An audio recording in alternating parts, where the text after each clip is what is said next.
প্রিয় মৎস্য খামারি বন্ধুরা, আসসালামু আলাইকুম। দীর্ঘদিন ধরে ভেটকি মাছ নিয়ে আপনাদের সামনে ভিডিও দিচ্ছি। আজকেও ভেটকি মাছ সম্পর্কে আপনাদের সাথে বিস্তারিত আলোচনা করব। যারা ভেটকি মাছ চাষ করতে চাচ্ছেন এবং ভেটকি মাছ যারা চাষ করবেন তাদের জন্য আজকের ভিডিওটা সম্পূর্ণ দেখবেন। ভিডিওর ভিতরে অনেক গুরুত্বপূর্ণ কিছু কোরাল মাছ সম্পর্কে তথ্য দিব। সম্পূর্ণ ভিডিওটি আপনারা দেখবেন, দেখলে ভেটকি মাছ সম্পর্কে অনেক গুরুত্বপূর্ণ কিছু তথ্য আপনারা জানতে পারবেন। খামারি বন্ধুরা, স্ক্রিনে যে ভেটকি মাছগুলো দেখতে পাচ্ছেন, এগুলো 6 থেকে 7 ইঞ্চি সাইজের ভেটকি মাছ। আর এই ভেটকি মাছ শীতের সময় কেন মারা যাচ্ছে এবং ভেটকি মাছ মারা গেলে করণীয় কী, সেই সম্পর্কে ভিডিওতে আলোচনা করব। প্রিয় খামারি বন্ধুরা, অনেকে প্রশ্ন করেন ভেটকি মাছ কী। খামারি বন্ধুরা, ভিডিওতে যে মাছ দেখতে পাচ্ছেন এই মাছগুলোকে অরিজিনাল নদীর কোরাল মাছ বলে, অনেক অঞ্চলে ভেটকি মাছ বলে, আবার অনেক অঞ্চলে পাতারি মাছ বলে। কিন্তু মাছ আমরা আমাদের সাতক্ষীরাতে এই মাছটাকে আমরা ভেটকি মাছ বলি। এই জন্য ভিডিওতে আমরা ভেটকি মাছ বলেই সম্বোধন করব এই মাছগুলোকে। খামারি বন্ধুরা, ভেটকি মাছ শীতের সময় মারা যায়। কেয়ারিং করে আমরা যখন ডেলিভারি দিই, ডেলিভারি দেওয়ার পর 2 দিন 3 দিন পরে পুকুরে ছাড়া পরে মাছ মারা যায়। গরমের সময় কিন্তু এই মাছটা মারা যায় না, শীতের সময় মারা যায়। তো শীতের সময় মারা যাওয়ার কারণ, মাছটা যখন আমরা ডেলিভারি দিই একটা গায়ে কাটা ফুটে ক্ষত সৃষ্টি হয়, তার কারণে কিন্তু এই মাছটা মারা যায়। তো এই মাছটা যখন আপনারা রিসিভ করবেন তখন অবশ্যই ডাক্তারি পটাশ রাখবেন কাছে, অল্প পরিমাণ, একদম সীমিত পরিমাণ ডাক্তারি পটাশের পানিতে ভিজায়ে মাছটা ছাড়বেন।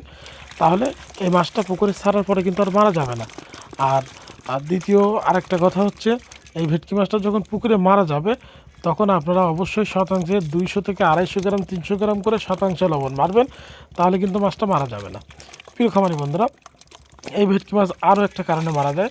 শীতের সময় পুকুরে জাল টান দিলে মাছের গায়ে ক্ষত হয়ে যায়, ওই ক্ষতটা কিন্তু ভালো হইতে যায় না, তার কারণে কিন্তু ভেটকি মাছ মারা যায়। তো এই বিষয়গুলো আপনারা মাথায় রাখলে ভেটকি মাছ চাষ করতে আপনাদের অনেক সুবিধা হবে। আর খামারি বন্ধুরা, ভেটকি মাছের দামটা কিন্তু অনেক বেশি। আপনারা জানেন, একটা পোনার দাম 100 টাকা বা 80 টাকা বা 70 টাকা বা 50 টাকা, এরকম কম বেশি দাম হয়ে থাকে। তো এটা অনেক দামি মাছ। 1 কেজি ভেটকি মাছের দাম কিন্তু 500 থেকে 550 টাকা, 600 টাকা করে বিক্রি করা হয়।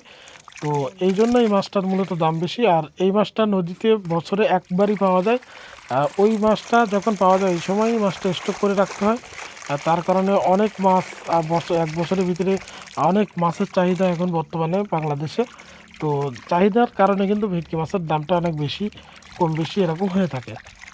তো আপনারা যারা ভেটকি মাছ সংগ্রহ করবেন, অবশ্যই বিশ্বস্ত জায়গায় ভালো প্রতিষ্ঠান দেখে শুনে মাছ কিনবেন।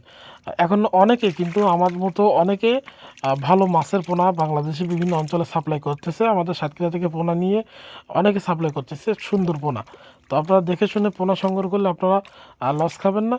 যদি আপনারা কোনো 2 নম্বরই মানুষের সাথে যোগাযোগ করে পোনা সংগ্রহ করেন, আপনাদের হয়তো ছোট পোনা দিয়ে দিবে অথবা খারাপ পোনা দিয়ে দিবে, দেওয়ার কারণে মাছ গ্রোথ ভালো আসবে না। 1 বছর মাছ চাষ করে আপনারা লস খাবেন। আর ভেটকি মাছটা চাষ করতে গেলে একটা জিনিস চিন্তা করবেন, ভেটকি মাছটার বেশি খাদ্য দেওয়া। ভেটকি মাছের যত আপনি খাদ্য খাওয়াবেন তত দ্রুত গ্রোথ পাবেন এবং দ্রুত বাজারজাত করতে পারবেন। তো সকলেই চেষ্টা করবেন ভেটকি মাছ চাষ করার আগে ভেটকি মাছের খাদ্যটা উৎপাদন করার।